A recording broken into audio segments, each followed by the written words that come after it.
विपक्ष एक बार फिर देश के सामने एक्सपोज हो गया है। अपने राजनीतिक फायदे और तुष्टीकरण के चक्कर में विपक्ष के लोग किस हद तक जा सकते हैं, ये देखकर देश के लोग हैरान रह गए होंगे। एक तरफ पीएम मोदी की लीडरशिप में दुनिया में भारत का डंका बज रहा है, लेकिन देश के लोगों को भारत सरकार पर भरोसा नहीं है। उन्हें विदेशी अखबारों पर ज्यादा भरोसा है। कांग्रेस हो या आम आदमी पार्टी, तमाम विपक्षी दल इस वक्त ईरान के सुप्रीम लीडर खामनेई की हत्या पर जमकर राजनीतिक रोटियां सेकने की कोशिश कर रहे हैं। पीएम मोदी पर निशाना साध रहे हैं। वहीं अब एक और मामले को लेकर विपक्ष के लोग गंदी राजनीति कर रहे हैं। इसमें आम आदमी पार्टी के नेता संजय सिंह भी पीछे नहीं है। वहीं कांग्रेस की ओर से जयराम रमेश सरकार पर हमले तेज किए हुए हैं, लेकिन अब जो खुलासा सामने आया है उससे दूध का दूध और पानी का पानी हो गया है। क्या है खबर, बताते हैं आपको इस रिपोर्ट में। दर्शकों, अमेरिका ने ईरान की ओर से होर्मुज़ स्ट्रेट बंद होने की वजह से पैदा हो रहे ऊर्जा संकट से निपटने के लिए भारत को एक वैकल्पिक रास्ते का ऑफर दिया है। अमेरिका ने कहा है कि भारत फिलहाल 30 दिनों तक रूस से कच्चा तेल खरीद सकता है, लेकिन इस अमेरिकी घोषणा पर कांग्रेस तिलमिला गई है। कांग्रेस अमेरिका की ओर से मिली छूट को न सिर्फ भारतीय संप्रभुता पर हमला बता रही है, बल्कि केंद्र सरकार को ये कहकर आलोचना कर रही है कि आखिर अमेरिका इस तरह से हमें कब तक ब्लैकमेल करता रहेगा।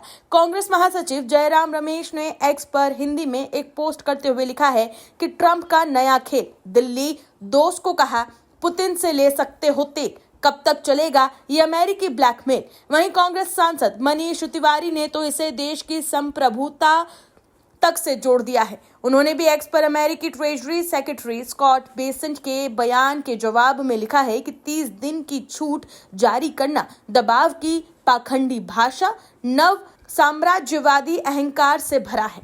क्या हम रिपब्लिक हैं जो हमें अपने लिए तेल खरीदने के लिए अमेरिकी अनुमति की जरूरत है? वैसे ज्यादा बोलने वाली सरकार की चुप्पी कुछ अधिक है।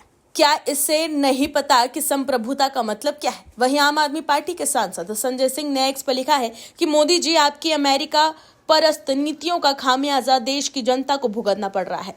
ट्रंप की धमकियों के कारण आपने रूस से तेल और गैस खरीदना बंद कर दिया, देश में महंगाई बढ़ गई।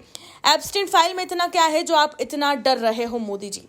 आखिर ट्रंप ने क्यों कहा था मैं मोदी का करियर बर्बाद कर सकता हूं? वहीं मिडिल ईस्ट में जारी युद्ध के बीच रूसी तेल आयात को लेकर भारत ने अपनी स्थिति साफ कर दी है। शनिवार को केंद्र सरकार ने स्पष्ट किया है कि भारत रूसी तेल खरीदने के लिए किसी भी देश की अनुमति पर निर्भर नहीं है और वो राष्ट्रीय हित में रूस सहित उन सभी देशों से तेल खरीदना जारी रखेगा जहां से सबसे प्रतिस्पर्धी और किफायती दरें मिलेंगी। ये बयान अमेरिका द्वारा हाल में रूस पर लगे प्रतिबंधों में दी गई 30 दिनों की अस्थायी छूट के बाद आया है। केंद्र सरकार ने विपक्ष के हमलों और वैश्विक तनाव पर जवाब देते हुए ये भी कहा कि स्ट्रेट ऑफ हॉर्मुज़ पर चल रहे युद्ध और तनाव के बावजूद भारत की ऊर्जा आपूर्ति पूरी तरह से सुरक्षित है। भारत ने अपनी तेल आपूर्ति को विधिकृत करते हुए अब 27 के बजाय 40 देशों से जोड़ लिया है।